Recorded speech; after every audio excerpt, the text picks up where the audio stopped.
We went from investing 250 million in Bitcoin to 425 million in Bitcoin to eventually a billion in Bitcoin to 2 billion in Bitcoin to just slightly less than 4 billion. You said there are decades when nothing happens and there are weeks when Bitcoin happens. So every decade there's some profound paradigm shift. It's such an out of the blue idea that no one can conceive of why you would even want it. What you've got is a lot of people questioning all their premises, and rising through that chaos is a new idea. What if I can encrypt energy? What if I can encrypt money such that nobody on earth, no government can debase it, no corporation can steal it?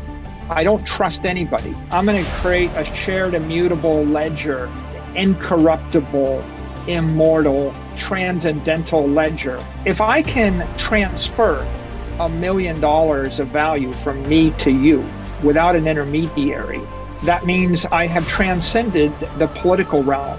You said, Brian, I like Bitcoin because it has low aspirations. The idea of Bitcoin was, how do I create a protocol that's fair and equitable that I give as a gift to the world that no one can control? If you're going to do it and you understand thermodynamics, and if you have any sense of genetics or biology or physics, you realize you need to be very humble in your aspirations. How do we give the gift of property rights, freedom, and sovereignty and empowerment to everybody on the planet? The best idea 30 years ago was YouTube or Google Maps, Twitter or Facebook or email. I think the best idea for the next 30 years is digital energy. Everybody can own their stuff and nobody can take it away from them.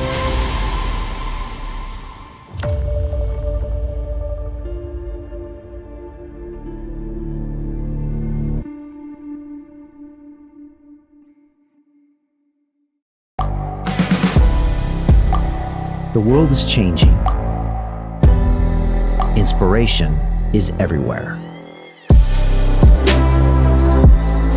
It has never been so easy to connect, share, and bring people together. We're learning from others and finding the best in ourselves. Challenging our beliefs. Sharing our vulnerability. Overcoming our fears. Transforming ourselves so we can transform the world. How far can we go? This is London Real. I am Brian Rose. My guest today is...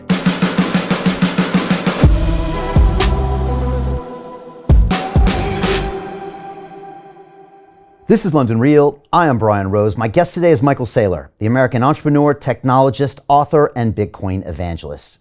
You recently became executive chairman of MicroStrategy, having spent the last 33 years as CEO, with your change of position allowing you to focus even more on long-term Bitcoin strategy. You are the author of the New York Times bestselling book, The Mobile Wave, How Mobile Intelligence Will Change Everything, which correctly predicted the sharp rise in technology giants Amazon, Apple, Facebook, and Google, while highlighting the impact of mobile and social networks on global economic development. You previously described Bitcoin as the apex property of the human race, and over the past 2 years, you pursued a massive investment drive that has seen MicroStrategy purchase over 129,000 Bitcoin. As the unofficial spokesman for the Bitcoin movement and the most famous maximalist of them all, you believe that Bitcoin represents the digital transformation of money, property, currency, energy, and matter. Michael, welcome back to London Real. Hey, thanks for having me, Brian. Hey, it's great having you back here. I want to quote you, and I don't think you said this probably in the last couple months, but you said there are decades when nothing happens, and there are weeks when Bitcoin happens. And it's been 14 months since we spoke, but it feels like it's been years and years and years with everything that's happened since we talked. And I kind of wanted to maybe get your thoughts on kind of the year in review and the things that stick out in your mind. And I don't know where to start.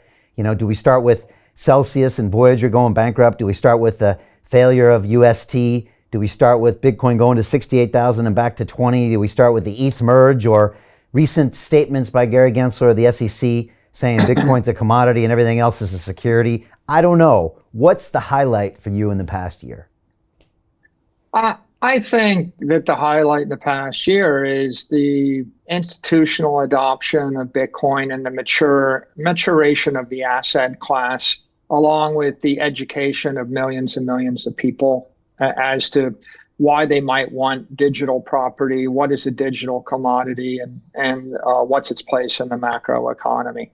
Now, to be clear, I still think we're very early, but that phrase, there are decades when nothing happens, and weeks when decades happen. It really refers to paradigm shifts, and if you think about the paradigm shift when automobiles arrived, there's the famous snapshot in New York City where there's just a bunch of horse and buggies, and 10 years later it's all cars. And in that 10 years, you adopted it. And I remember, standing once on the Pantheon and, or on the Acropolis, and I'm like taking a photo and about to post it.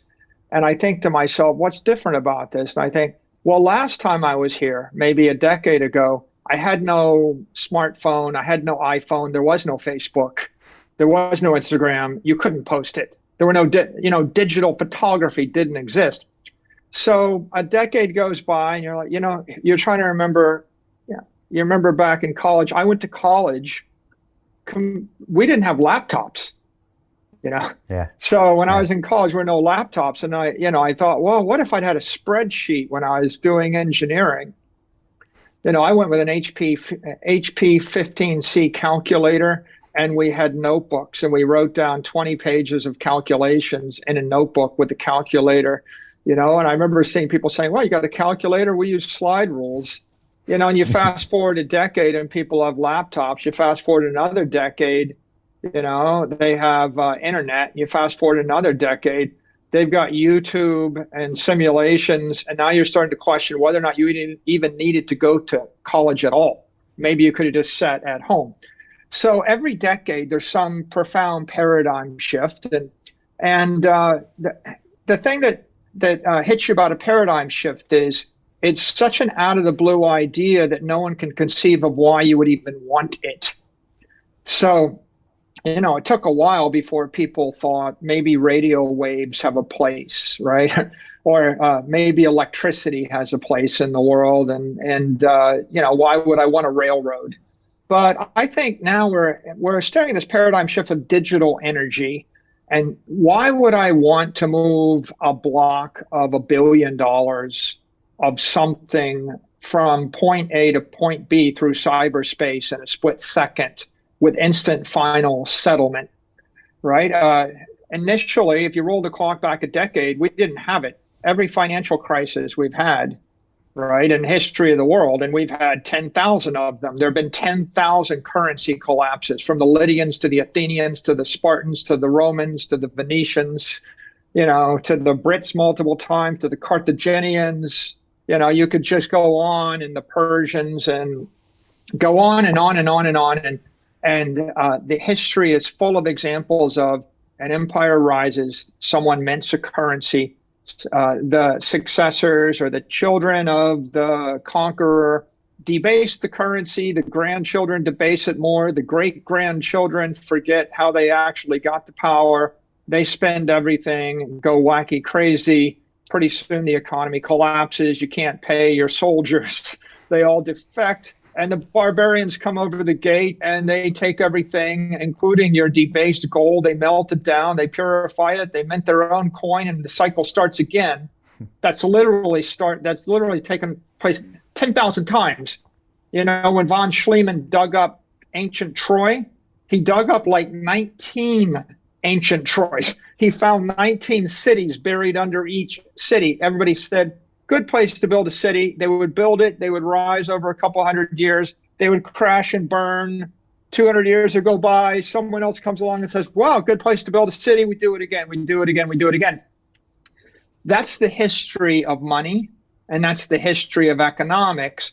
Along comes Satoshi, and we've got the white paper, and, January 3rd, 2009, we launched this little monetary virus or this idea virus. And it kind of burns very, very low level for a while, and people aren't sure of it. It's a gimmicky thing, and it gets bigger and bigger and bigger, and waiting for, well, why would you need it? And you had to be a visionary to kind of need it or get it. If you lived in Argentina and your currency collapsed, and you remember the currency collapsing, or if you lived in North Korea, or if you lived in Africa and your currency collapsed, and you watched your family get wiped out, then maybe you get it. But that wasn't the mainstream, right? The Western world is not run by people that lost their family's life savings in Africa or South America. So it was an interesting idea, but it was a fringe idea until 2020. And in 2020, the monetary inflation rate tripled in the US. And what we saw was, in the world's best economies, you're losing 15 to 20% of your economic value in the currency every year. In the second tier economies, you're losing 30% or more.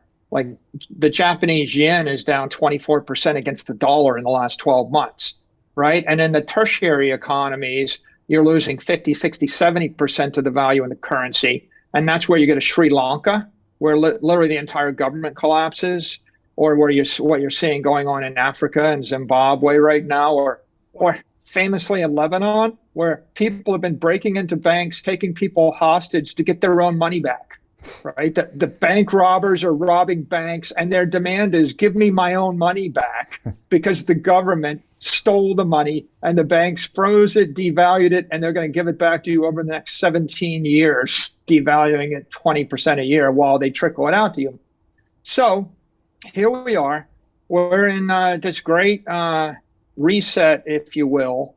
People are questioning currency. They're questioning their political thoughts. They're questioning stores of value. And every conventional model, the 60-40 bond model, it's broken. Bonds, for example, are down 20% in the same year where stocks are down 20%. Okay, so that never happened for 20 years. So why does that happen? Because when you drive interest rates to zero, if you can't drive interest rates negative, then there's no way to get bonds to go up. So what we've got is the 60-40 models are broken. Conventional ideas like, oh, I'm just going to store my value by buying property, that's kind of broken in a lot of places. People are losing faith in just investing in property when you see the gyrations of this property. The conventional idea, I'm going to buy S&P index stocks. Well, the S&P is slightly up. NASDAQ is flat over the last 2 years. It blasted up and then it blasted down. So what you've got is a lot of people questioning all their premises, and rising through that chaos is a new idea. And the new idea is, what if I can encrypt energy? What if I can encrypt money such that nobody on earth, no government can debase it, no corporation can steal it?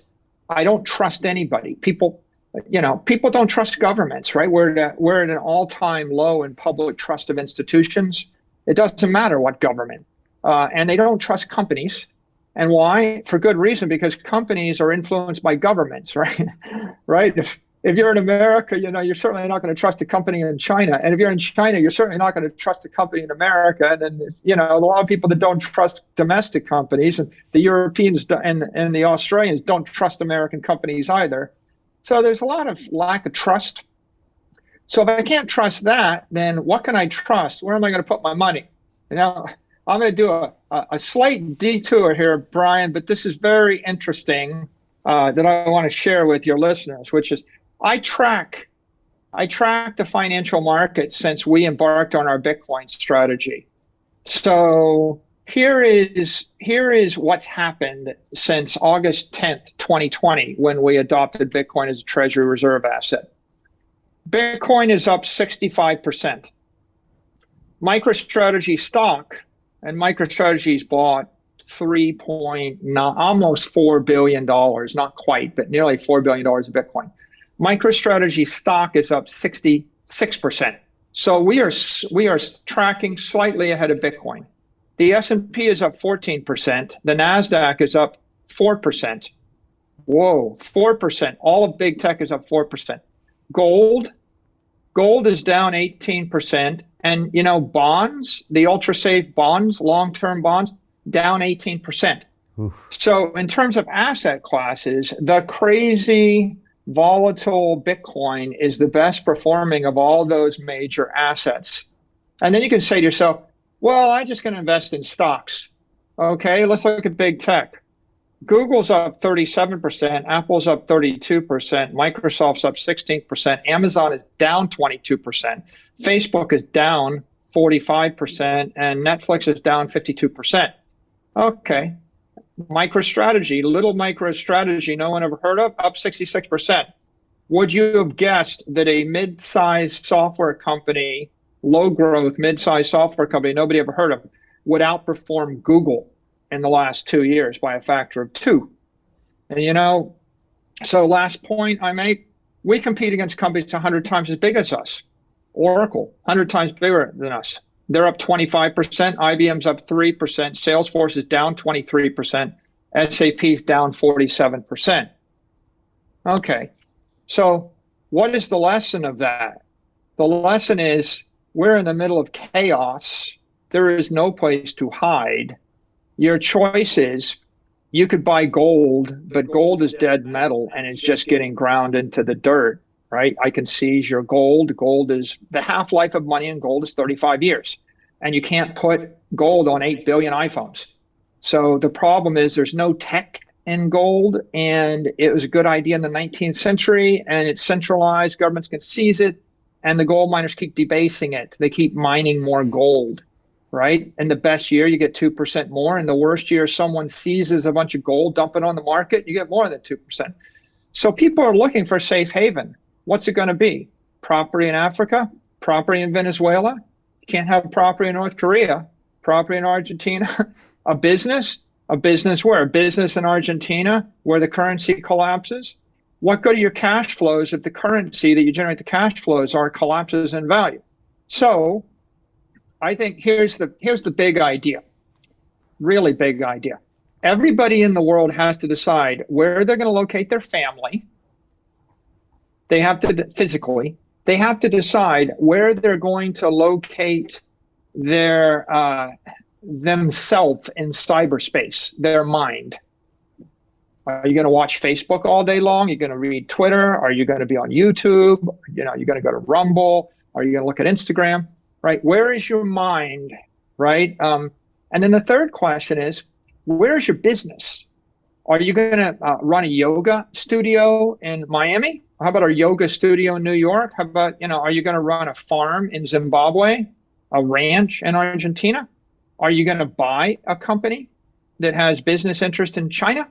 How about owning a bunch of businesses in Ukraine or Russia? Right. So where is your P&L? Right. And the fourth big idea is, where is your balance sheet? Okay. You're a podcaster on YouTube. Okay, well, you better make sure that you comply with YouTube platform requirements. Otherwise, they turn off your podcast and they crimp your business. That's where you generate your revenue and you generate your cost. But now, where are you going to save your money? Are you going to save it in U.S. sovereign debt? Are you going to actually store it in gold? Are you going to buy land? Where? In California? In Ukraine? In Russia? Where? In Florida? Right? Are you going to buy S&P index stocks? Are you going to buy Bitcoin? Are you going to buy art? So there were conventional answers to all these questions, Brian, and they kind of worked for, there was an answer to this question before 1914. There was an answer to this question between Bretton Woods and 1971. There was an answer to this question from 1971 till the year 2020. In 2020, it's like, the answer, 60-40 bond portfolio, buy the S&P index and like a portfolio of diversified bonds and you're good. Okay. There was an answer. The answer kind of got confusing after 2020. The answer got confusing for a lot of businesses, for a lot of people. And so highlight of the year, The highlight of the year is people were stunned from March of 2020 to March of 2021. And from March of 21 through the middle of 2022, they're all starting to get their bearings, and they're like, well, I guess, what is Bitcoin? A digital commodity? Do I have to deal with that? Well, now Fidelity's talking about rolling out the 34 million retail accounts.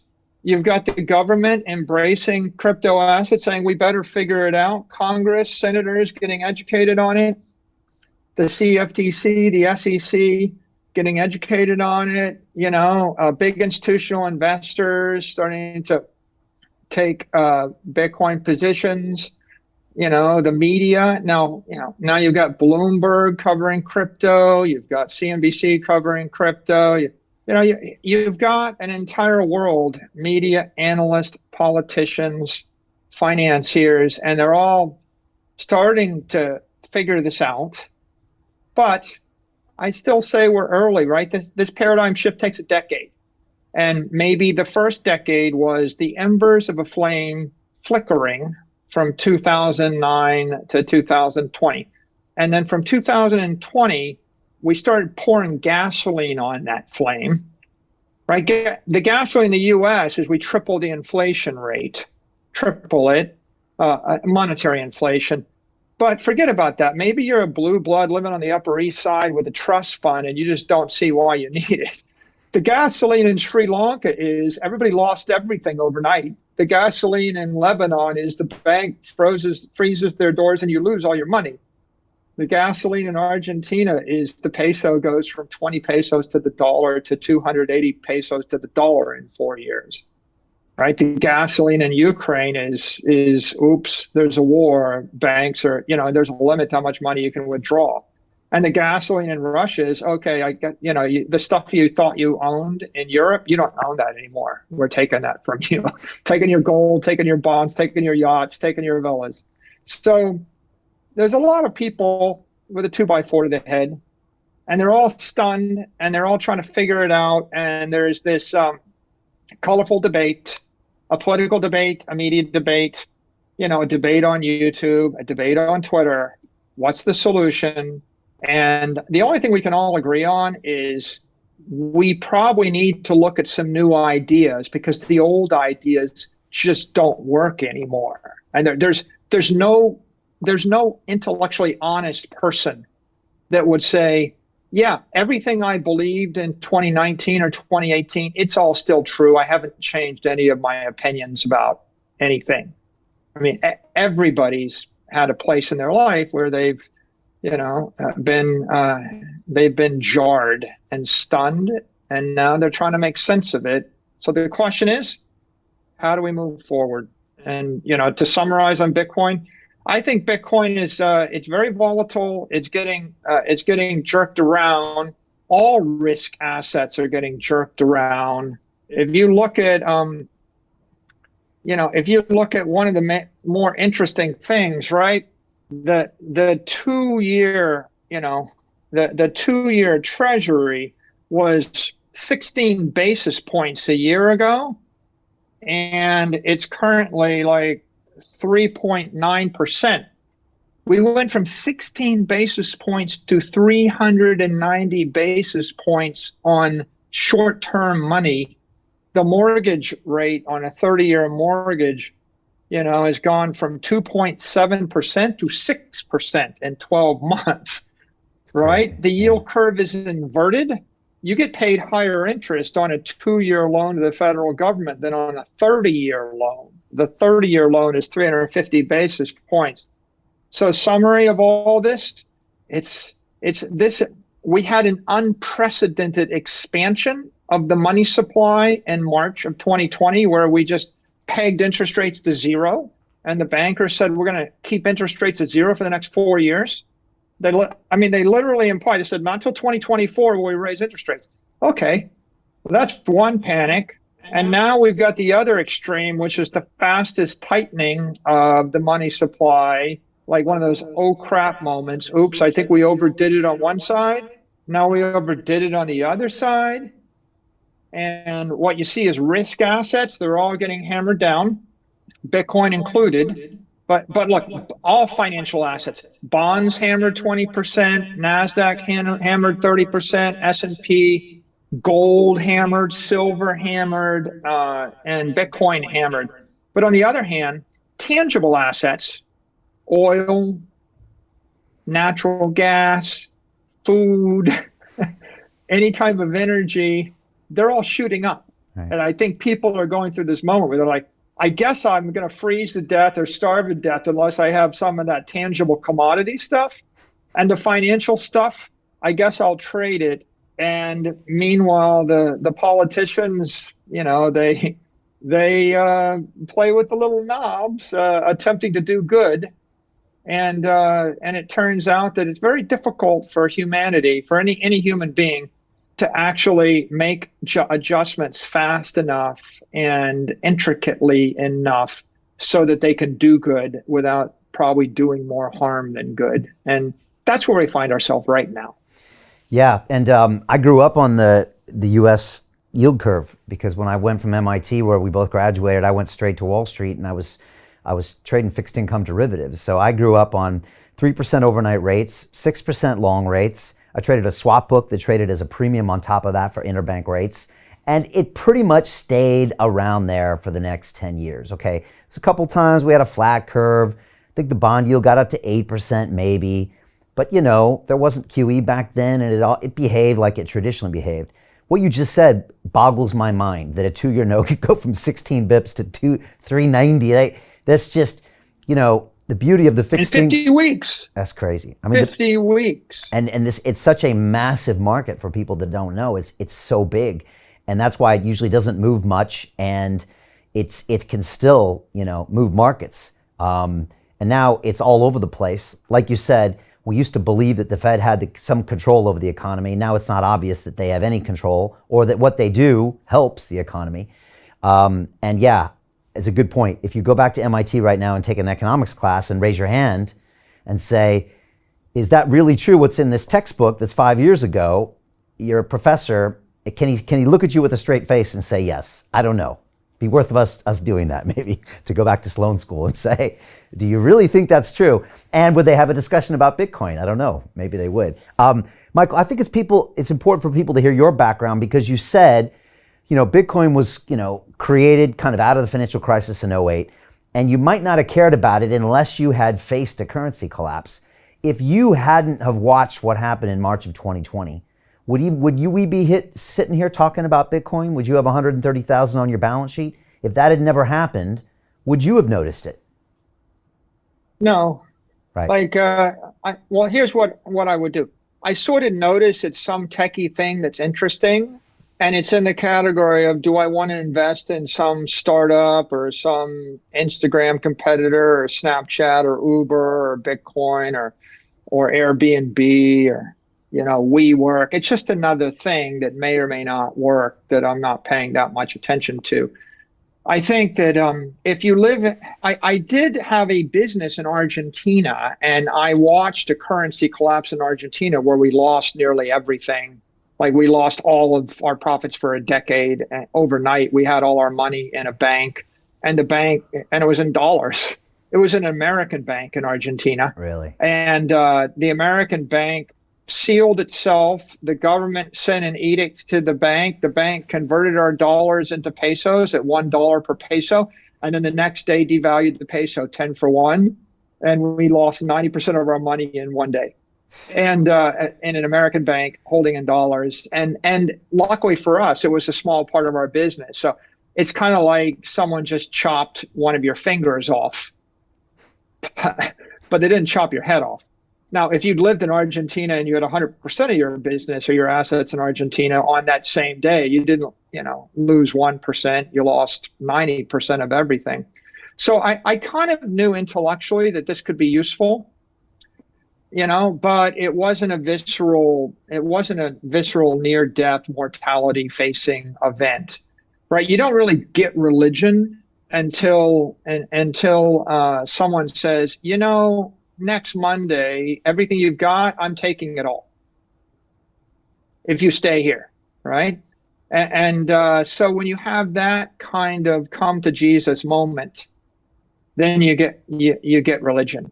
So I think that for us, our come to Jesus moment was March of 2020. And it's just, we got to the end of the line where I'd spent a decade trying to use conventional models and conventional techniques, use treasury bonds as a treasury asset and do stock buybacks and just work harder. Right. You work harder and you use conventional techniques, but you're making no progress and you're just getting beat to death. And I mean, at that point, I wasn't looking at, we still didn't have the Sri Lanka, Argentina, Zimbabwe type situation where your money is losing value at the rate of, I think 90% of the value drains out of the Venezuelan bolivar every year, right? It wasn't that bad, but I think that in 2020, I realized the half-life of money, the half-life of energy or wealth stored in the currency was 36 to 48 months.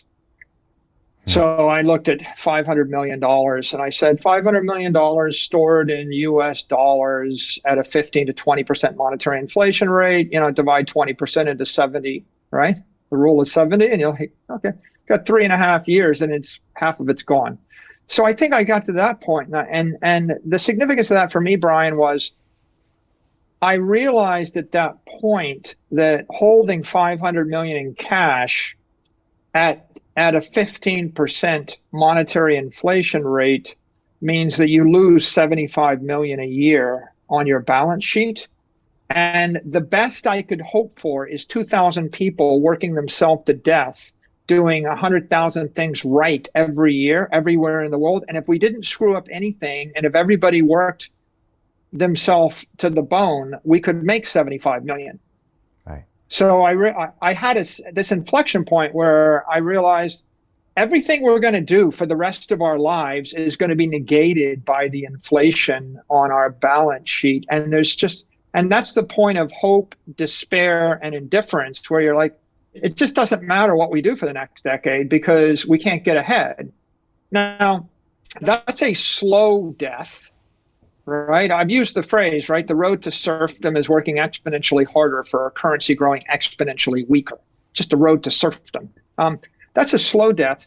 But if you took yourself and you dropped yourself into Venezuela or Zimbabwe, and I just told you, or Argentina, it's the same idea, but instead of a slow death, it's just a fast death, right? You might as well just open up a vein and let the blood drain out, right? It's not like giving a pint of blood a week. It's like giving a pint of blood a day, or I just open up the vein and I just bleed out, right? I mean, that's what hyperinflation is. So I would say we were jarred out of our liturgy or jarred out of our conventional thinking because of that crisis. And then we had this couple of advantages. One, we had a huge balance sheet. And so if you were running on 500 million in debt instead of 500 million in equity, right? When you're running on 500 million of equity at 15% monetary inflation, it costs you 75 million a year. But when you're running on 500 million in debt, you're actually getting 75 million a year. So you see, right. If you're an indebted company, you wouldn't be as sensitized to that. So we happen to have a lot of cash. We had positive working capital. And then we had a company with a fairly tight board, 5 people. We knew each other and a very smart, engaged executive team and engaged board. And I'm the controlling shareholder of the company. So we didn't have to worry that we would have some hostile takeover activists that would just immediately target us if we were to get outside of the conventional bounds. And so we had sort of not much to lose. We had something to gain. And our option was a fast death. We give the 500 million back to the shareholders, and we just get beat to death by Microsoft and Oracle, or a slow death. We keep the 500 million, but we just gradually get whittled down at 50 to 100 million a year. Or take a risk. You ride out from the castle or the citadel, and you make a stand on the plain, and you fight that battle, and you may win or you may lose, but you know that if you just cower in your citadel, when you get surrounded, you're going to get starved out, choked out, they'll cut off your water supply, right? There's no way you're going to win unless you make a stand. So we decided that rather than the slow or the fast death, we would go and do something and take a risk. And it's a very intricate story, which is probably beyond the scope of this, but the short of it is about 10 different transactions, a Bitcoin, a share buyback, a Dutch auction, equity raises, junk bond, convertible bonds, lots of communication to the street. And we went from investing 250 million in Bitcoin to 425 million in Bitcoin to eventually $1 billion in Bitcoin to $2 billion in Bitcoin to just slightly less than 4 billion in Bitcoin. And the result I just said, right, for our shareholders, our stock outperformed every big tech company, every asset class, and every enterprise software company. I think we did the number and we calculated we outperformed 485 of the 500 S&P companies over that time period. And then in terms of the corporation itself, we added billions and billions of dollars to the enterprise value of the company. So it's paid off so far, even though we get thrashed this way and that way by volatility. Right. Now, the war in Russia, the war in the Ukraine, the utterances of the Central Bank of Europe, the utterances of the Federal Reserve, all of those things impact our stock and impact our shareholders. But, better to get out.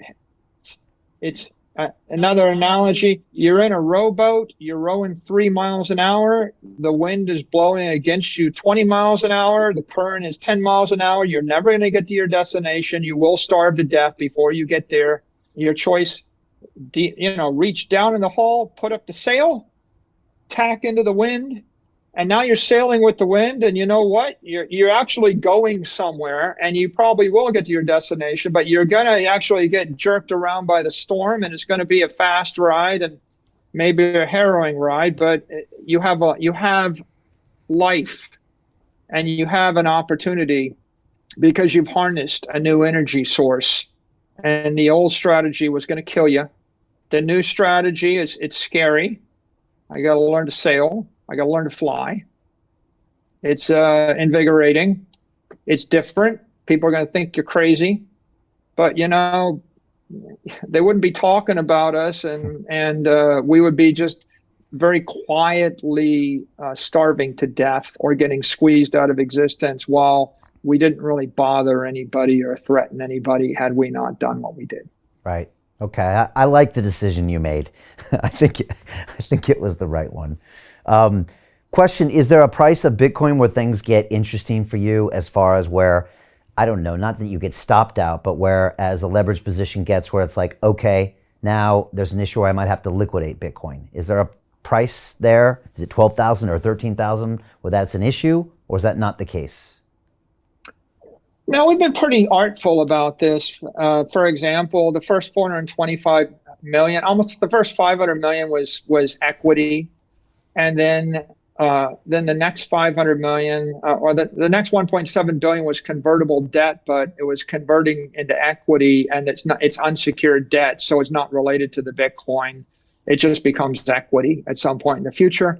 And then the next 500 million was a junk bond, but that was secured against the cash flows of the software business, which is very stable. That can be refinanced in the future, and it was a 7-year junk bond. So again, not really correlated to Bitcoin.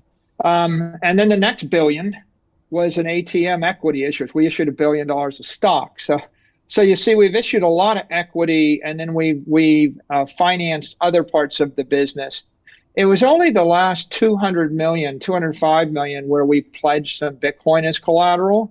So that's our famous Bitcoin-backed loan, or Bitcoin-backed, loan facility with Silvergate. And we calculated that when we did that, we were 20x over collateralized. Like we had 20 times as much Bitcoin as the loan. And right now we're probably 10x over collateralized. I think if Bitcoin got down to 3,500 a Bitcoin, then we'd have to come up with some other collateral. Okay. But, we just announced another $500 million at the market equity shelf registration. So we've just used a balance of equity, long-term debt, secured debt, unsecured debt, just a very thin layer of borrowing against the asset itself. And we primarily did that just to prove it could be done in order to legitimize it as an asset you could borrow against. So the answer to your question is, I don't really worry so much about that. It's at some point if Bitcoin gets to 2,000, then I have to adjust something, but not so likely. We had quite a big buffer that we built into this. Are you buying more or plan to buy more? Yeah. Okay. Yeah, we are. I remember when you were here last time, I said, how are you going to buy it? And you were like, oh, we'll buy it up to 250,000. Like, I remember you just said that just resolutely, like this for the next 1,000 years. You're like, I'm happy to keep buying this. I don't know if you remember. We still got the same, question, which is, if I have an increment of $10 million of cash flow, do I put it into bonds? Do I put it into gold? Do I buy silver? Do I buy land? Do I buy art? Do I buy Bitcoin? So I still think Bitcoin is the most scarce, most desirable, highest quality property. It's a long-term store of value. So I think generally for us, we've adopted a very simple strategy. We keep enough working capital to last us a year, normally in the range of about $50 million in US dollars. And then when we have excess cash, either from operating income or any other financing opportunity, we put that into our treasury reserve asset. And we have adopted Bitcoin as our primary treasury reserve asset. So we're 100% treasury reserves in Bitcoin. You might decide that you're going to split your treasury reserves 1/3 property, 1/3 art, 1/3 Bitcoin, or 1/3 S&P stocks or something, right? It's a preference for an individual or an investor. But of course, our company, MicroStrategy, has adopted a Bitcoin strategy, and we have transparently communicated that to all of our outside shareholders, and that is in our 10K filing. So when someone buys MicroStrategy stock, they know what they're getting. They don't want us to hedge or juggle 16 different assets. So if I showed up and said, hey, I found it, we can buy a Picasso and I got a good deal on it, we think that's better than Bitcoin, all my shareholders would freak out because they don't want to invest in an art hedge fund or a real estate hedge fund. They want someone that's got a Bitcoin strategy. So from a corporate point of view, it's the right thing for us to do. I personally think it's the highest quality property in the world, and I think it will appreciate the best over time. And as I pointed out to you, it has performed the best in the past 2 years versus every other option. So we've been right over a 2-year time frame. I think we'll be right over a 4, 8, 10-year time frame. But even if it turned out that your Picassos were better or your Rolexes were a better investment, we're running a publicly traded company. To continue watching the rest of the episode for free, visit our website londonreal.tv or click the link in the description below.